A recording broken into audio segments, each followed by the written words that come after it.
Contract labour है।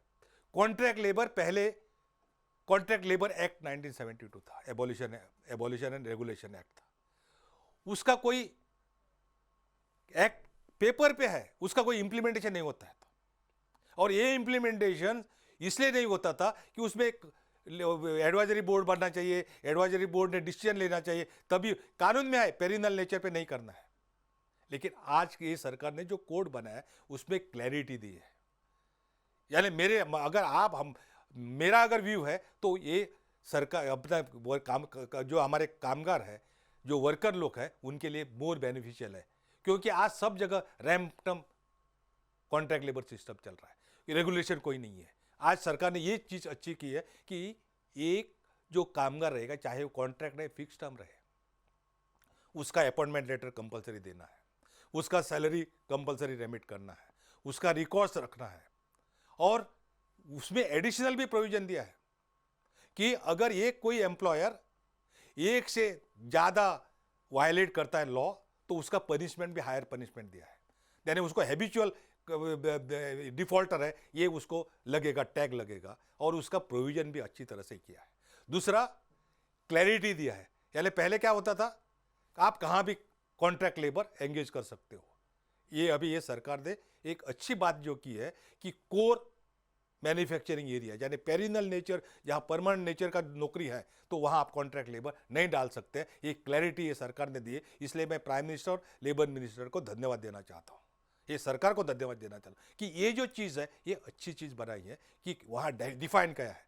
आज by default major बड़ा बड़ा जो कंपनीज है, वो डायरेक्टली एम्प्लॉय कॉन्ट्रैक्ट लेबर पे करते हैं और कोई रुकने वाला नहीं है। वो बोलता है कि वाह, ये फॉर एग्जांपल अगर इंस्पेक्शन भी अभी तो बंद ही है, इंस्पेक्शन थोड़ा, तो ये चीजें इसलिए अच्छे है कि दूसरा वेजिस उसको वर्कर्स का डेफिनेशन में लाया। पहले कॉन्ट्रैक्ट वर्कर डेफिनेशन में नहीं आता था, वो आज वो कॉन्ट्रैक्ट लेबर डेफिनेशन के अंडर आया है, तो एक अच्छी चीज है।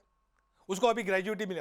अभी जो हम ग्रेजुएटी कॉन्ट्रैक्ट लेबर का लेते थे, वो झगड़ा करना पड़ता था, कोर्ट में जाना पड़ता था, सुप्रीम कोर्ट तक जाना पड़ता था, और वो नहीं मिलते थे। फिर भी वो बोलता था, प्रिंसिपल एम्प्लॉयर बोलता था मेरी लायबिलिटी नहीं है, कॉन्ट्रैक्टर बोलता है मेरी लायबिलिटी नहीं है। मेरे पास बहुत से केसेस पड़े एप्रोप्रिएट अथॉरिटी के अंडर, और कंटिन्यूस काम करने के बाद, यानी मेरे पास तो एक ऐसा केस है कि 1988 से कॉन्ट्रैक्ट लेबर काम कर रहा है, रिटायर 2025, 23, 24, 25 और भी रिटायर होने वाले हैं।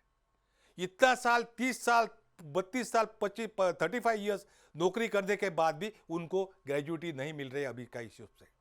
वो झगड़ना पड़ता है, वो इंटरप्रिटेशन करना चाहिए, कोई जजमेंट आईआईटी का, बॉम्बे का जजमेंट देना चाहिए, नहीं तो ओएनजीसी का, अंकलेश्वर का जजमेंट देना चाहिए। उसके बाद वो अथॉरिटी समझ सकता है और दिखाना पड़ता है। उसके बाद भी आपका ब्रेक सर्विस, ये वो चीज़ें आती हैं। वो चीज़ ये कानून में अभी नहीं आएगी, क्योंकि ये कानून क्लियर हुआ है कि workman, contract workman also is a workman define किया हुआ है। उसके लिए भी वो ग्रेजुएटी एप्लीकेबल होगी, ये अभी क्लियरिटी आया है। ये अच्छा चीज है, वो पहले नहीं मिलता था। दूसरा, कॉन्ट्रैक्ट लेबर सिस्टम जो एबॉलिशन का इशू था, सुप्रीम कोर्ट का जजमेंट है, हमारा ऑर्डर्स है कि कॉन्ट्रैक्ट लेबर सिस्टम एबॉलिशन किया है, लेकिन इंप्लीमेंट नहीं हो रहा है। बाद में उसको इंटरप्रिटेशन है, ये चीज है, वो अभी आएगी नहीं, क्योंकि अभी डिफाइन किया है। यानी services, core manufacturing and accessory, यानी sweeping and cleaning and sweeping, ये कॉन्ट्रैक्ट पे आप इमीडिएटली दे सकते हो।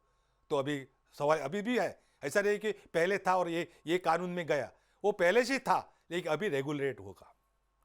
बाद में लोडिंग अनलोडिंग में कॉन्ट्रैक्ट वर्कर्स है, वो अभी उनको कॉन्ट्रैक्ट वर्कर की मान्यता दी है, और इसके कारण उनको जो बेनिफिट्स है, अगर वो कंपनी में काम कर रहे हैं और सिमिलर वर्क कर रहे हैं, सेम वर्क कर रहे हैं, तो उनको सिमिलर पेमेंट देना चाहिए। अब एक फिक्स टर्म वाला कॉन्सेप्ट है, जो आप अभी कॉन्ट्रैक्ट लेबर में है, उनको पेमेंट होगा, उसका अटेंडेंस होगा, उसके लिए बाकी ये चीज़ें जो ये वर्कर डिफाइन करने के बाद जो बाकी की चीज़ें हैं, वो उसको इम्प्लीमेंट होगी। तो इसके कारण एक अच्छा ये रहेगा कि उसको भी, जो अगर काम कर रहा है, उसको अभी कोई पेमेंट जो है, पहले क्या करते थे, हाथ से पेमेंट देते थे, दिया नहीं दिया, कोई अथॉरिटी नहीं है, अपॉइंटमेंट लेटर नहीं था, तो वो बोलते हैं कि हमारे पास आप काम ही नहीं करते थे, ये ऐसी इश्यू था।